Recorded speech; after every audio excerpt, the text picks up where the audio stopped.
નમસ્કાર, હું છું માર્ગી. આપની સાથે હેડલાઇન્સમાં જોઈએ કેટલાક મહત્વના સમાચાર. લોકસભાના વિપક્ષી નેતા રાહુલ ગાંધીએ વડાપ્રધાન શ્રી મોદીને પત્ર લખ્યો છે. તેમણે પત્રમાં લખ્યું છે કે દલિત, એસટી, ઈબીસી, ઓબીસી અને લઘુમતી વિદ્યાર્થીઓને આપવામાં આવતી શિષ્યવૃત્તિમાં કોઈ વિલંબ ન થવો જોઈએ. શિષ્યવૃત્તિ મેળવનારા વિદ્યાર્થીઓની સંખ્યા અડધી થઈ ગઈ છે. આવી સ્થિતિમાં શિષ્યવૃત્તિ વધારવી જોઈએ. આ સમુદાયોના વિદ્યાર્થીઓના છાત્રાલયોનું ઓડિટ થવું જોઈએ, જેથી માળખાગત સુવિધાઓ સુનિશ્ચિત થઈ શકે. તાઇવાનમાં ફરી એકવાર ભૂકંપના જોરદાર આંચકા અનુભવાયા છે. સેન્ટ્રલ મેટીઓરોલોજીકલ એડમિનિસ્ટ્રેશન દ્વારા ભૂકંપની તીવ્રતા 5.9 માપવામાં આવી છે. ભૂકંપને કારણે રાજધાની તાઇપેઈમાં ઇમારતો થોડીક સેકન્ડ્સ માટે ધ્રુજતી જોવા મળી હતી. તાઇવાન ભૂકંપની દ્રષ્ટિએ ખૂબ જ સંવેદનશીલ વિસ્તાર છે. અહીં વારંવાર ભૂકંપ આવે છે. આ વર્ષે 9 એપ્રિલે તાઇવાનની રાજધાની તાઇપેઈમાં ભૂકંપના જોરદાર આંચકા અનુભવાયા હતા અને ત્યારબાદ ફરી એકવાર ભૂકંપના જોરદાર આંચકા અનુભવાયા છે. પાકિસ્તાની આર્મી ચીફ અસીમ મુનીરને અમેરિકા બોલાવવામાં આવ્યા છે. એક અહેવાલ મુજબ અમેરિકામાં પાકિસ્તાની દૂતાવાસે જણાવ્યું હતું કે ફિલ્ડ માર્શલ અસીમ મુનીરને અમેરિકાના 250માં આર્મી ડેની ઉજવણીમાં હાજરી આપવા માટે આમંત્રણ અપાયું છે. આ કાર્યક્રમ 14મી જૂને યોજાશે. યુએસ રાષ્ટ્રપતિ ટ્રમ્પ મુનીરને ભારત અને અફઘાનિસ્તાન પર હુમલો કરતા આતંકવાદી જૂથો સામે કાર્યવાહી કરવા માટે પણ કહી શકે છે. હરિયાણાની હિસાર કોર્ટે જ્યોતિ મલ્હોત્રાની જામીન અરજી ફગાવી દીધી છે. ઉલ્લેખનીય છે કે જ્યોતિ પર પાકિસ્તાન માટે જાસૂસી કરવાનો આરોપ છે. પોલીસ જ્યોતિના મોબાઈલ અને લેપટોપની પણ તપાસ કરી રહી છે. એવો આરોપ છે કે જ્યોતિ આઈએસઆઈ એજન્ટ્સ સાથે પણ સંપર્કમાં હતી. વિસાવદર વિધાનસભા બેઠકની પેટા ચૂંટણીના પ્રયાસ માટે બીજેપી, આપ અને કોંગ્રેસના ઉમેદવાર કોઈ જ કસર છોડવા નથી માંગતા.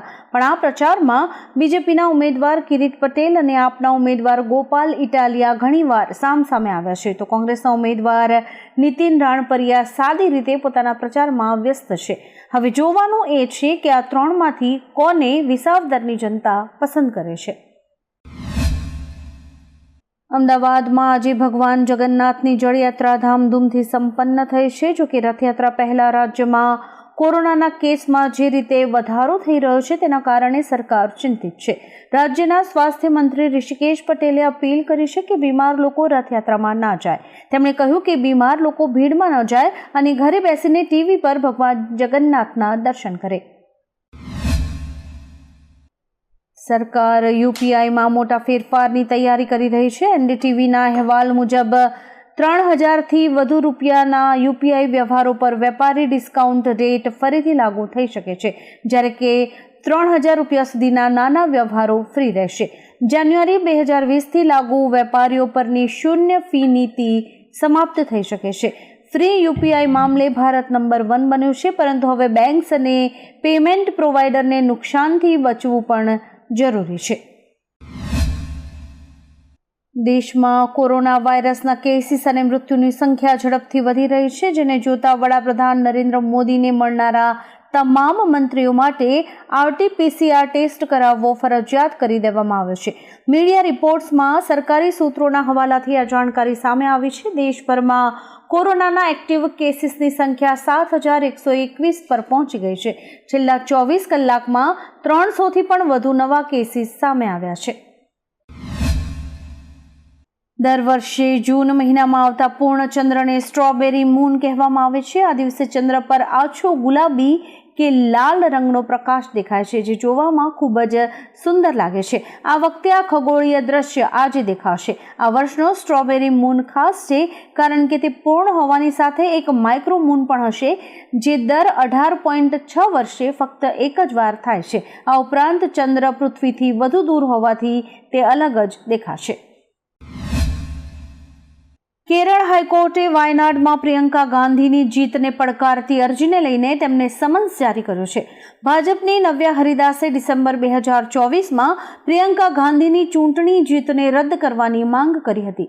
નવ્યાએ પોતાની અરજીમાં આરોપ લગાવ્યો છે કે પ્રિયંકા ગાંધીએ પોતાના નામાંકન પત્ર સાથે દાખલ કરેલા સોગંદનામામાં ઘણી સ્થાવર સંપત્તિઓની જાણકારી છુપાવી હતી અથવા તેમને જાહેર કરી ન હતી. અત્યારે ગુજરાતની જીવાદોરી સમાન સરદાર સરોવર સહિત ગુજરાતના 207 જળાશયોમાં કુલ સંગ્રહ શક્તિના 44.18% જળ સંગ્રહ છે. સરદાર સરોવર યોજનામાં હાલ કુલ સંગ્રહ શક્તિના 53.4% પાણી છે. ગત વર્ષે આ સમયે 207 જળાશયોમાં 40.81% જળ સંગ્રહ હતો. અત્યારે મધ્ય ગુજરાતના 17 જળાશયોમાં સૌથી વધુ 44.8% જળ સંગ્રહ ઉપલબ્ધ જોવા મળ્યો છે.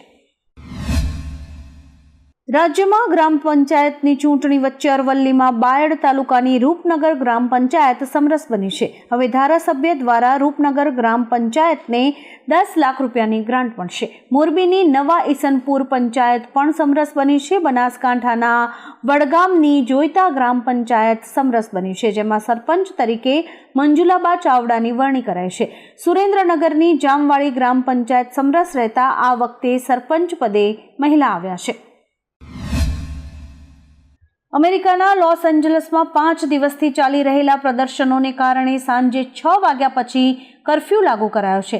મેયર કેરન બેસે કટોકટી જાહેર કરી છે. સોમવારે આ પ્રદર્શન 12 રાજ્યોના 25 શહેરોમાં ફેલાઈ ગયું હતું. ટ્રમ્પે લોસ એન્જલસમાં 4000 નેશનલ ગાર્ડ ઉપરાંત 700 મરીન કમાન્ડોઝ પણ મોકલ્યા હતા. સોમવાર-મંગળવાર દરમિયાન લોસ એન્જલસ પોલીસે 1100થી વધુ પ્રદર્શનકારીઓની ધરપકડ પણ કરી છે. અમેરિકા અને ચીન વચ્ચેની વ્યાપાર વાર્તા પર લગભગ સહમતિ સધાઈ ગઈ છે. એક રિપોર્ટ પ્રમાણે બંને દેશોના અધિકારીઓ એક વ્યાપાર સમજૂતીની રૂપરેખા પર સહમત થયા છે.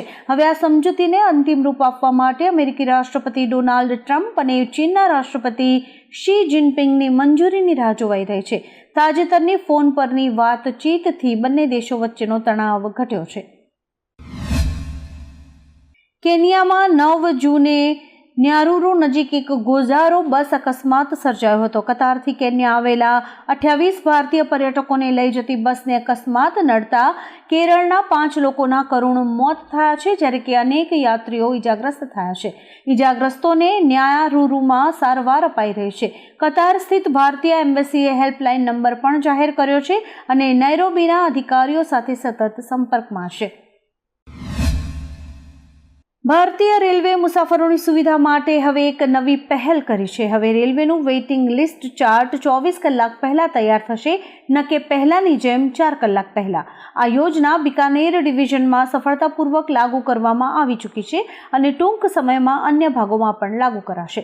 રેલવેના જણાવ્યા અનુસાર જો કોઈ મુસાફરને એક દિવસ પહેલા ટિકિટની જાણ થઈ જાય છે તો તે યાત્રાને લઈને વૈકલ્પિક વ્યવસ્થા કરી શકે છે, જેના કારણે આ સુવિધા ઉપલબ્ધ કરાવવામાં આવી છે. અમેરિકી રાષ્ટ્રપતિ ડોનાલ્ડ ટ્રમ્પને જાનથી મારી નાખવાની ધમકી આપવામાં આવી છે. AQAP એટલે કે અલ કાયદા ઇન અરેબિયન પેનિન્સુલાએ ટ્રમ્પને મારવાનો સંદેશ જારી કર્યો છે. આ લિસ્ટમાં ટ્રમ્પ ઉપરાંત એલોન મસ્ક અને ઘણા લોકોના નામ સામેલ છે. AQAPના મુખ્ય સાદ બિન અતફ અલવાકીએ એક વિડીયો જારી કરીને કહ્યું છે કે ગાઝામાં જે અમારા લોકો સાથે થયું અને થઈ રહ્યું છે તેના પછી હવે અમારી કોઈ જ સીમા નથી.